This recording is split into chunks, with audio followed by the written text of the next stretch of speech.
Hi everyone, Michael Brown with you again. Welcome back to Educator.com's Adobe Photoshop Elements Beginning and Intermediate course. In the previous two lessons, we've been talking about the value of quality.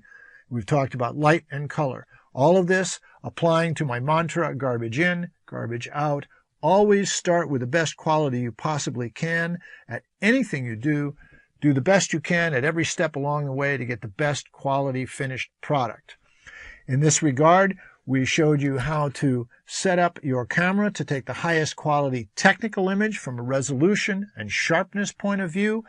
We also talked about what light is and how it changes under different circumstances. We've talked about color spaces, which are the ranges of color that are available both to set in your camera and to work with in the computer in Adobe Photoshop Elements. And if you remember in the camera, there's RGB, the wider color space, and there is sRGB, which is the native color space of your computer, but it has less color in it than RGB does. RGB is the better one to start with in the camera and to use if you're going out to printing.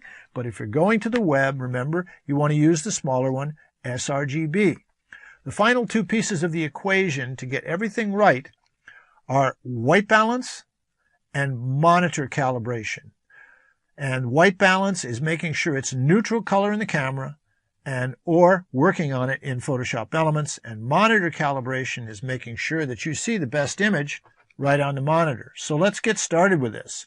What is white balance? It's the attempt to correct an image so that the colors appear natural to the human eye.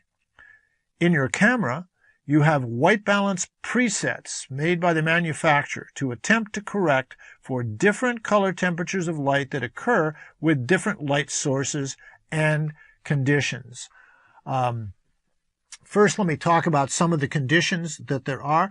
There's noonday sunshine, nice and clear. That's what neutral light is based on.